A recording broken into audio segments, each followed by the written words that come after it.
Hello दोस्तों, कैसे हैं आप सभी। स्वागत है आपका आपके अपने यूट्यूब चैनल एग्जाम हब में। मैं देवेंद्र कुमार फिर से स्वागत करता हूं आपका अपने यूट्यूब चैनल में। आज हम पिछली वीडियो में हमने देखा था कि सेल बायोलॉजी के बारे में। सेल बायोलॉजी, सेल की खोज किसने की, ठीक है।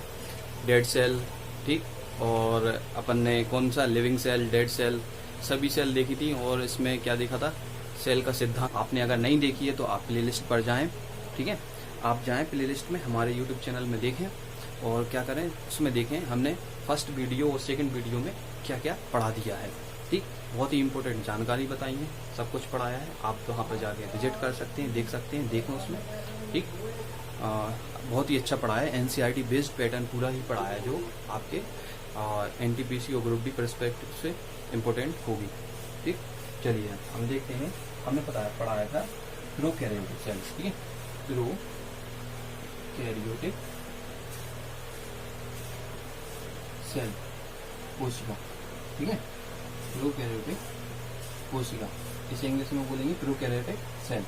ये हमने बताया था आपको। इसमें क्या होता है, आप इसमें देख लें इसके अंदर क्या क्या होता है। नोट डाउन कर चलें। न्यूक्लियाइड, ठीक है, न्यूक्लियोइड, ठीक है, न्यूक्लियोइड, न्यूक्लियस, ठीक है, न्यूक्लियोइड पहला होता है। दूसरा होता है इसमें राइबोसोम, क्या होता है, राइबोसोम, ठीक। तीसरा होता है इसमें, तीसरा देखने इसमें क्या होता है, प्लाज्मा झिल्ली, प्लाज्मा मेम्ब्रेन, प्लाज्मा मेम्ब्रेन,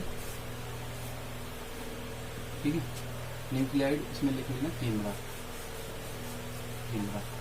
और इसे क्या बोलेंगे, राइबोसोम भी बोलते हैं, राइबोसोम, राइबोसोम ही बोलते हैं। और इसमें क्या बोलते हैं, प्लाज्मा मेम्ब्रेन, ठीक है, प्लाज्मा मेम्ब्रेन। तो इसे क्या बोलेंगे हिंदी में, प्लाज्मा झिल्ली, ठीक है, प्लाज्मा झिल्ली। सबसे ज्यादा क्या करें आप लोग, इंग्लिश में ही याद रखें, ठीक है, इंग्लिश में ही याद रखें तो ज्यादा बेटर रहता है इस परीक्षाओं में। और इसमें कोशिका भित्ति होता हो जाएगा, कोशिका, ठीक है, कोशिका भित्ति, कोशिका भित्ति हो गया, ठीक। इसमें और क्या पाया जाता है, क्लोरोफिल, ठीक। इसमें क्या और रहता है, क्लोरोफिल, क्लोरोफिल,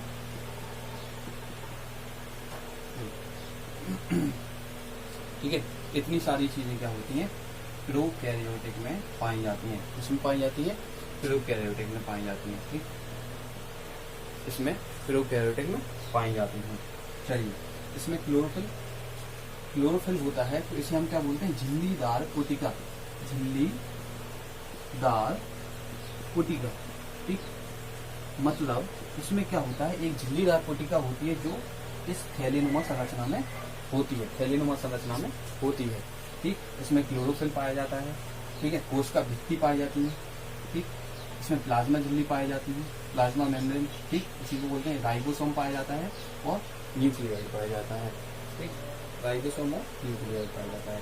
चलिए अब हम बात करते हैं, इसमें कुछ एग्जाम्पल देख लें, एग्जाम्पल उदाहरण देख लें क्या क्या है इसमें। इसमें बैक्टीरिया है, बैक्टीरिया, ठीक है, जीवाणु, इसे हम क्या बोलते हैं, जीवाणु। और दूसरे का हो जाएगा इसमें ब्लू ग्रीन एल्गी, ठीक है, ब्लू ग्रीन एल्गी।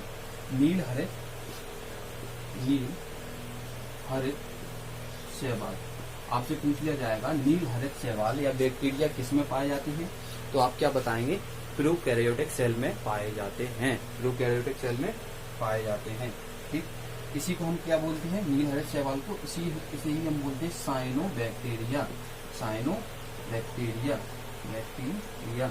अगर आपसे पूछ लिया जाए कि पृथ्वी पर सबसे पहले क्या बना था, क्या जीवन के लिए क्या सबसे पहले बना था, तो क्या बोलेंगे आप, साइनोबैक्टीरिया ही बने थे, नील हरित शैवाल बने थे। क्या बने थे, नील हरित शैवाल बने थे, ठीक।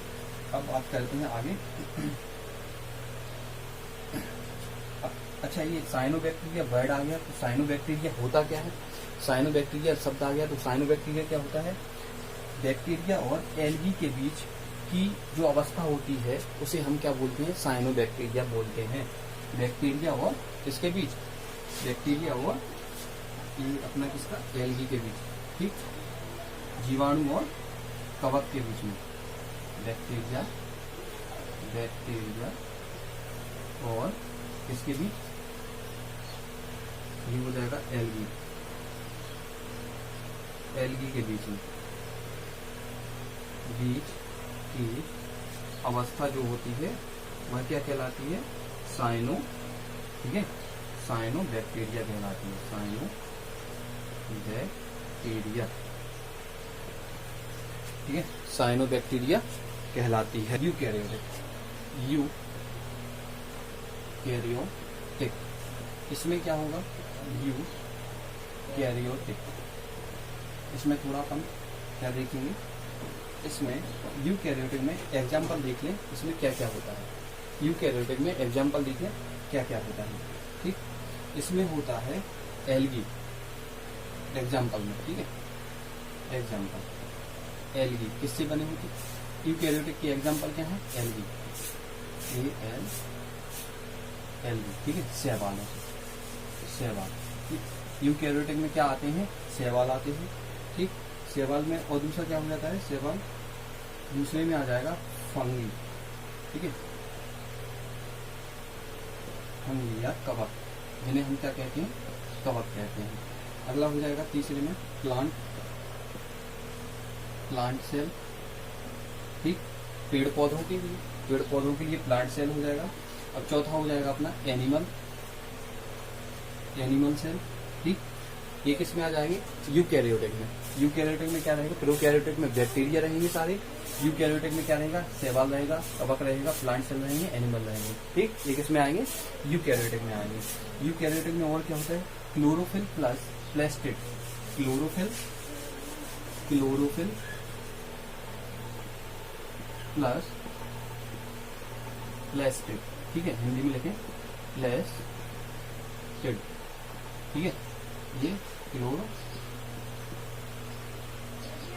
क्लोरोफिल, ठीक, प्लस प्लास्टिड, ये किस में आ जाएंगे, ये सारी रहेंगे प्लांट सेल में, ये किस में रहेंगे, ये रहेंगे प्लांट सेल में, क्लोरोफिल और प्लास्टिड, ठीक है।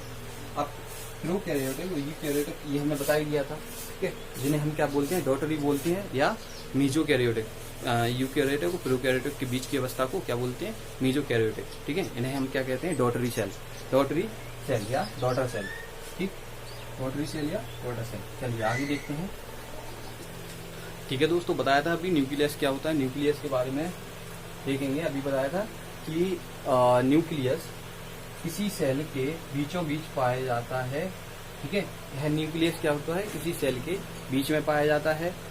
और अगर आप बात करेंगे प्लांट्स के बारे में, तो न्यूक्लियस प्लांट्स में बीच में नहीं पाया जाता है, प्लांट्स में न्यूक्लियस मध्य में नहीं पाया जाता है, ये साइड में होता है। क्यों, क्योंकि उसमें जीव द्रव्य बहुत ज्यादा पाया जाता है, इसलिए वो क्या होता है, बीच में व्यवस्थित नहीं हो पाता है। और बात करेंगे इसमें कि जंतु कोशिका वगैरह इनमें, ठीक है, जीव कोशिका, जंतु कोशिका में, तो इनमें क्या होता है, न्यूक्लियस बीच में पाया जाता है। न्यूक्लियस के बारे में डेफिनेशन देखते हैं अपन थोड़ा। न्यूक्लियस में क्रोमोसोम पाए जाते हैं, न्यूक्लियस के अंदर क्या पाए जाते हैं, क्रोमोसोम, ठीक है। क्रोमोसोम कैसे होते हैं, कुछ इस तरह के होते हैं, छड़ाकार, ठीक है, छड़ाकार, ठीक, छड़ के आकार के समान क्या होते हैं, क्रोमोसोम होते हैं। अनुवांशिक गुणों की सूचना माता पिता से अगली संतति के रूप में पाए जाते हैं, रूप में जाते हैं। माता, ठीक है, न्यूक्लियस अनुवांशिक गुणों की सूचना माता पिता से अगली संतति के रूप में जाते हैं, जिन्हें हम क्या बोलते हैं, डीएनए बोलते हैं, ठीक है। क्रोमोसोम डीएनए तथा प्रोटीन के बने होते हैं। क्रोमोसोम क्या होते हैं, डीएनए तथा प्रोटीन के बने होते हैं।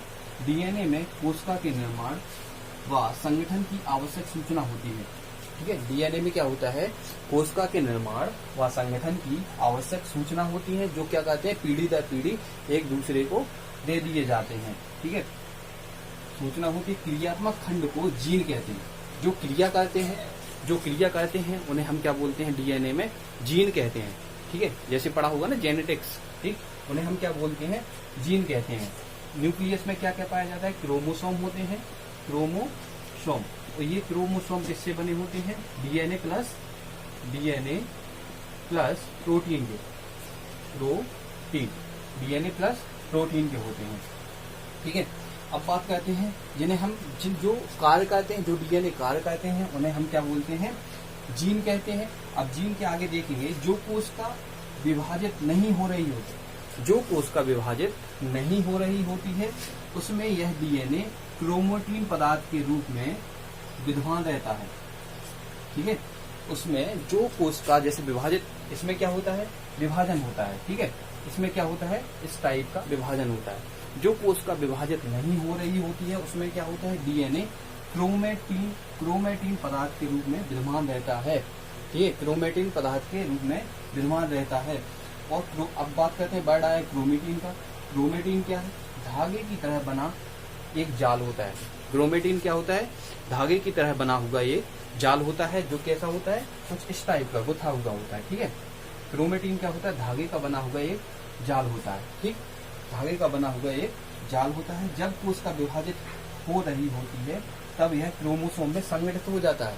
क्रोमैटिन क्या होता है, जैसे ही कोशिका का विभाजन हो रहा होता है, तो यह क्रोमैटिन उस कोशिका के साथ में क्या हो जाता है, मिल जाता है, जिससे डीएनए क्या होता है, एक संतति से दूसरी संतति में इंटर कर जाता है, जिससे डीएनए क्या होता है, एक संतति से दूसरी संतति में जाने में मदद करता है। ठीक, क्रोमैटिन। ठीक, अब आगे देखते हैं, क्या देखेंगे, प्रोटोप्लाज्म। प्रोटोप्लाज्म या जीव द्रव्य क्या होता है, प्रोटोप्लाज्म या जीव द्रव्य क्या होता है, तो आप लिखेंगे जीव द्रव्य एक कोशिका का जीवित हिस्सा है। जीव द्रव्य क्या है, एक कोशिका का जीवित हिस्सा है, जो एक प्लाज्मा झिल्ली से क्या होता है, घिरा होता है। जीव द्रव्य क्या है, एक जीवित कोशिका का हिस्सा है, जो एक प्लाज्मा झिल्ली से घिरा होता है। इसे हम क्या बोलते हैं, जीव द्रव्य को जीवन की भौतिक इकाई, जीवन की भौतिक इकाई। ठीक है, जीव द्रव्य को क्या कहते हैं, जीवन की भौतिक इकाई कहते हैं। इसमें क्या होता है, बायोकेमिकल रिएक्शन होती है। इसमें क्या होती है, बायोकेमिकल रिएक्शन होती है। ठीक, कुछ इस टाइप का बना होता है, आपने परीक्षाओं में देखा होगा।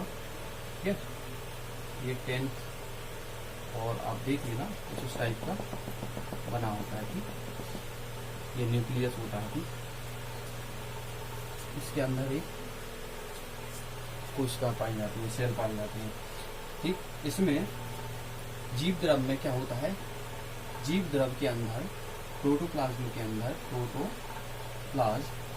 के अंदर दो अवस्थाएं होती हैं। एक होती है लिक्विड अवस्था, एक होती है सॉलिड अवस्था। ठीक है, सॉलिड अवस्था। लिक्विड में क्या होता है, साइटोप्लाज्म पाया जाता है। इसमें क्या होता है, साइटोप्लाज्म पाया जाता है, कोशिका द्रव्य कहते हैं जिसे हम। और इसमें सॉलिड में क्या होता है, सेल ऑर्गन्स पाए जाते हैं, सेल ऑर्गन्स पाए जाते हैं, जिसे हम कोशिकांग कहते हैं। कोशिकांग हमने फर्स्ट वीडियो में भी बताया था, आप उसमें भी देख लेंगे कोशिकांग क्या है। ठीक है, अब हम क्या करते हैं, इसमें ठीक जो सॉलिड पार्टिकल्स होते हैं, जैसे माइटोकॉन्ड्रिया हुआ। ठीक है, सॉलिड पार्टिकल में क्या आ जाएगा, माइटोकॉन्ड्रिया, न्यूक्लियस। और जीव द्रव्य में ये किसमें आ जाएगा, साइटोप्लाज्म में ये छोटे छोटे जीव द्रव्य प्रोटोप्लाज्म पदार्थ आ जाएंगे। ठीक है, अब हम बात करते हैं, इसमें क्या हो जाएगा, झिल्ली की उपस्थिति के आधार पर, झिल्ली अपन जीव द्रव्य का हम विभाजन करते हैं किस प्रकार से, झिल्ली की उपस्थिति के आधार पर, किस किस में झिल्ली पाई जाती है, किस किस में झिल्ली नहीं पाई जाती है। उस आधार पर हम क्या करेंगे, इनका वर्गीकरण करेंगे। झिल्ली की उपस्थिति के आधार पर। ठीक है, जीव द्रव्य का झिल्ली की उपस्थिति के आधार पर, झिल्ली की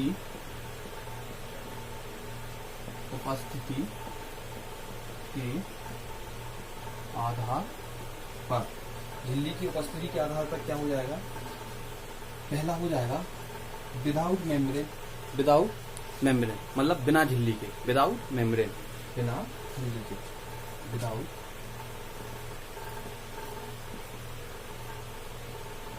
मेम्ब्रेन। ठीक, विदाउट मेम्ब्रेन में क्या हो जाएगा, बिना झिल्ली के, बिना झिल्ली की। ठीक, झिल्ली नहीं होगी इसमें। इसमें क्या आ जाएंगे, विदाउट झिल्ली में इसमें आ जाएंगे राइबोसोम, राइबोसोम। इसमें क्या आ जाएंगे, राइबोसोम आ जाएंगे। ठीक है, इसमें राइबोसोम आ जाएंगे। इसमें हम क्या बोलते हैं, प्रोटीन की फैक्ट्री। इसे हम क्या बोलते हैं, प्रोटीन की फैक्ट्री। राइबोसोम अगर आपसे पूछ लिया जाए कि राइबोसोम को क्या बोलते हैं, प्रोटीन की फैक्ट्री। ठीक, राइबोसोम को प्रोटीन की फैक्ट्री कहते हैं। चलिए अब इसमें देखेंगे अपन डबल। इसमें क्या होगा, विदाउट, इसमें राइबोसोम में एक भी झिल्ली नहीं पाई जाती है, ये इसका उदाहरण है। अब इसमें देखेंगे एकल झिल्ली क्या कहते हैं, एकल झिल्ली बाउंड के एकल झिल्ली। ठीक है, अब ये देखेंगे एकल झिल्ली किसमें पाई जाती है। ठीक, एकल झिल्ली रिक्तिका, रिक्तिका, ठीक, या वैक्यूल्स, वैक्यूल्स। ठीक है, वैक्यूल्स, इसे हम इंग्लिश में बोलेंगे वैक्यूल्स। रिक्तिका, lysosome, lysosome. इसमें उदाहरण क्या क्या हो जाएंगे, एकल झिल्ली जिसमें एक झिल्ली पाई जाती है, इसमें हो जाएंगे रिक्तिका, लाइसोसोम, गोल्गी उपकरण, गोल्गी उपकरण। ठीक है, गोल्गी उपकरण, एंडोप्लाज्मिक, एंडोप्लाज्मिक रेटिकुलम और रेटिकुलम। ठीक है, रेटिकुलम, रेटिकुलम। ठीक, आदि आदि केवल एक यूकैरियोटिक कोशिका में पाए जाते हैं। केवल केवल यह क्या, केवल यह क्या होते हैं, एक यूकैरियोटिक कोशिका में पाए जाते हैं। ठीक है, एकल झिल्ली किसमें पाई जाती है, एकल झिल्ली सबसे ज्यादा पादप कोशिकाओं में पाए जाते हैं। ठीक है, और छोटे एनिमल्स, पादप कोशिकाओं में और छोटे एनिमल्स, लोअर एनिमल सेल में क्या होता है, यह एकल झिल्ली पाई जाती है। न्यूक्लियस इसमें क्या होता है, इसमें न्यूक्लियस मध्य में नहीं रहता है, न्यूक्लियस बीच में नहीं रहता है। हमने बताया था पहले, न्यूक्लियस इसमें क्या होता है, पादप कोशिकाओं में बीच में या मध्य में नहीं रहता है। ठीक, और इसमें क्या हो जाएगा, इसमें हो जाएगा, इसे अब बात करते हैं लाइसोसोम को। ठीक है, लाइसोसोम इसे क्या कहते हैं, इसे आत्महत्या की थैली, लाइसोसोम को आत्महत्या की थैली। ठीक, इसे क्या बोलते हैं, आत्महत्या की थैली बोलते हैं। ठीक, लाइसोसोम को क्या कहते हैं, आत्महत्या की थैली कहते हैं। अब बात करते हैं राइबोसोम की। ठीक, राइबोसोम यह दोनों में पाया जाता है। राइबोसोम क्या है, यह दोनों में पाया जाता है। किसमें, यूकैरियोटिक और प्रोकैरियोटिक दोनों में पाया जाता है राइबोसोम। और इसमें क्या हो जाएगा, गोल्गी उपकरण, गोल्गी उपकरण ये क्या है, कहाँ गया गोल्गी उपकरण, ये है। ठीक है, गोल्गी उपकरण क्या होता है, सूचना को एक जगह से दूसरी जगह ट्रांसफर करने का काम किसका होता है, गोल्गी उपकरण का होता है। सूचना को एक जगह से दूसरी जगह भेजने का काम गोल्गी उपकरण का है। ठीक है, तो अब आगे देखते हैं डबल मेम्ब्रेन। ठीक है, इतना तो समझ में आया। डबल अभी हो गया था ये, विदाउट मेम्ब्रेन कोई भी झिल्ली नहीं पाई जाती है। एकल मेम्ब्रेन जिसमें एक झिल्ली पाई जाती है। अगली हो जाएगी इसमें without membrane, sorry double membrane, double membrane. इसमें दो झिल्ली पाई जाती है, जिसमें दो झिल्ली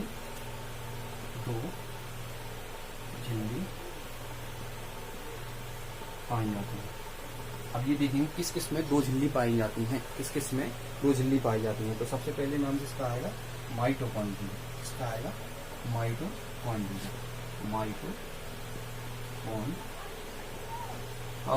माइटोकॉन्ड्रिया किसमें पाया जाता है, माइटोकॉन्ड्रिया में। ठीक, और यह है माइटोकॉन्ड्रिया में, और इसमें क्लोरोप्लास्ट में किसमें पाया जाता है, माइटोकॉन्ड्रिया और क्लोरोप्लास्ट। यह केवल यूकैरियोटिक में ही पाया जाता है। डबल मेम्ब्रेन की आप बात करेंगे तो किसमें पाया जाएगा, ओनली यूकैरियोटिक सेल में ही पाया जाता है डबल मेम्ब्रेन। ठीक है, डबल मेम्ब्रेन किसमें, यूकैरियोटिक में ही पाया जाता है। चलिए आगे देखते हैं। अब डीएनए क्या होता है थोड़ा आपको बता ही दिया था, डीएनए बताया था ना, उसमें क्या न्यूक्लियस में डीएनए पाया जाता है। तो डीएनए का फुल फॉर्म याद रख लेना, क्या होता है, deoxyribo nucleic acid, deoxyribo nucleic acid. ठीक ठीक, अब आगे देखते हैं।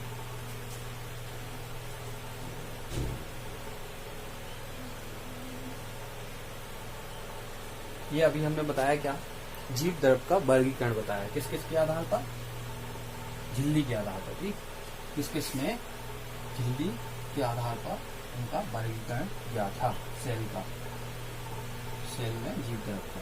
ठीक, सेल में जीव द्रव का। अब आगे देखते हैं इसमें डीएनए में। ठीक, डीएनए में, DNA deoxy ribo nucleic acid. ठीक है, डीऑक्सीराइबो न्यूक्लिक एसिड, डीएनए। ठीक, डीएनए का फुल फॉर्म क्या है, डीऑक्सीराइबो न्यूक्लिक एसिड। यह डीएनए कहाँ कहाँ पाया जाता है, ये आपको पता होना चाहिए। डीएनए कहाँ कहाँ पाया जाता है, तो यह 3 कोशिकाओं में पाया जाता है। 3 कोशिकाओं में या कोशिकांगों में, 3 कोशिकांगों में पाया जाता है। ठीक, 3 कोशिकांगों में पाया जाता है। पहला क्या है, पहला है अपना केंद्रक में, केंद्रक में, और दूसरा किसमें, माइटोकॉन्ड्रिया, माइटोकॉन्ड्रिया में। ठीक, और तीसरा हो जाएगा अपना हरित लवक में, तीसरा हो जाएगा हरित लवक में। ठीक, हरित लवक में, पहला केंद्रक, दूसरा माइटोकॉन्ड्रिया और तीसरा हरित लवक में। इसमें क्या होता है, डीएनए पाया जाता है, डीएनए पाया जाता है। ठीक, केंद्रक, माइटोकॉन्ड्रिया, हरित लवक, इन तीनों में पाया जाता है। ठीक, अब आगे देखते हैं इसमें यूकैरियोटिक कोशिकाओं के सभी ऑर्गेनल जैसे कि नाभिक। ठीक है, यूकैरियोटिक कोशिकाओं के सभी ऑर्गेनल जैसे कि नाभिक, एंडोप्लाज्मिक और रेटिकुलम, रेटिकुलम और जैसे कि यूकैरियोटिक कोशिकाओं के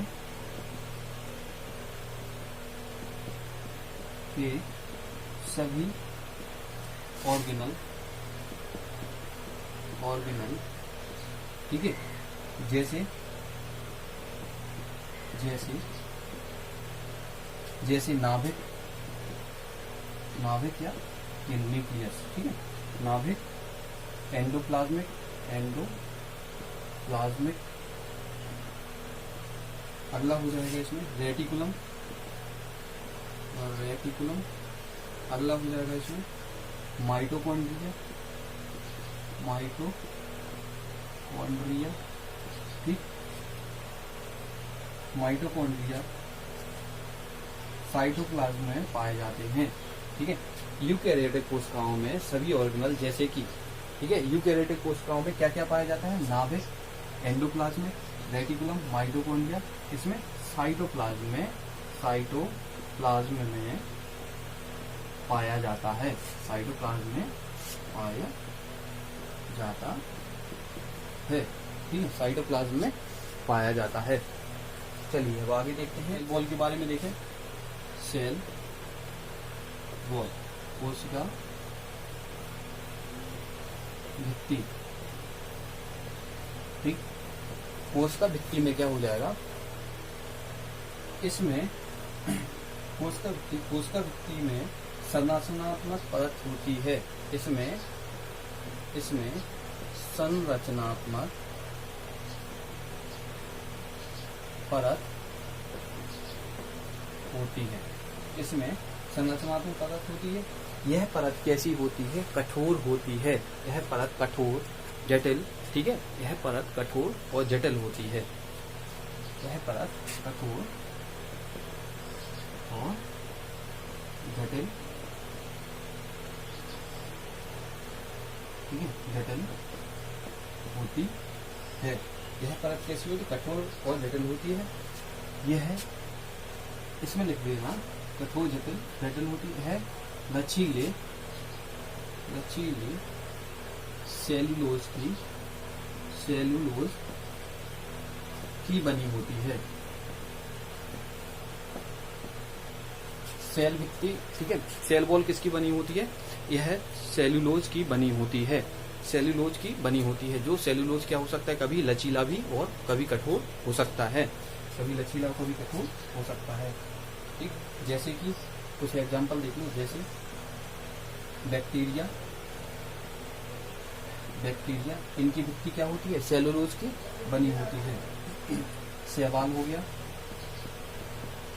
कवक हो गया, ठीक। शैवाल हो गया, कवक हो गया। और यूकैरियोटिक में, जिनमें पौधे शामिल हैं, और यूकैरियोटिक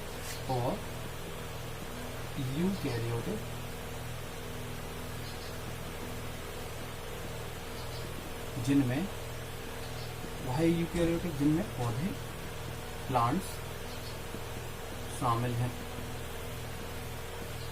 ठीक, शामिल हैं, ठीक है। यह है सेल्यूलोज, किसमें? यह सेल्यूलोज जानवरों में नहीं पाया जाता है। फिर आप पता चले, आप बता दो क्या कि कोशिका भित्ति किस में पाई जाती है? जानवरों में नहीं पाई जाती है। यह ओनली किस में पाई जाती है? पेड़ पौधों में पाई जाती है। बैक्टीरिया में पाई जाते हैं और पेड़ पौधों में पाई जाती है सेल्यूलोज, ठीक है। है सेल्यूलोज जानवरों में नहीं पाई जाती है, ठीक है, नहीं पाई जाती है। चलिए आगे देखते हैं। कंपोजिशन देख लें इसमें कि सेल वॉल में क्या क्या कंपोजिशन होता है। कंपोजिशन में देखें क्या क्या होता है। सेल्यूलोज होता है, ठीक है, सेल्यूलोज होता है। सेल्यूलोज के अलावा पौधों, सेल्यूलोज किसमें होता है? कंपोजिशन में पूरा देखें, सेल्यूलोज किसमें पाया जाता है? पौधों में, ठीक, और फंगस, ठीक है। काइटिन अगर आपकी बात हो, चिटेन, ठीक है, कुछ ऐसे ही बोलते हैं, चिटेन, ठीक। काइटिन को चिटेन, ये किसमें पाया जाता है? कवक में, ठीक। सेल्यूलोज किसमें पाया जाता है? पौधों में। काइटिन किसमें पाया जाता है? कवक में। और इसमें पेप्टिडोग्लाइकोन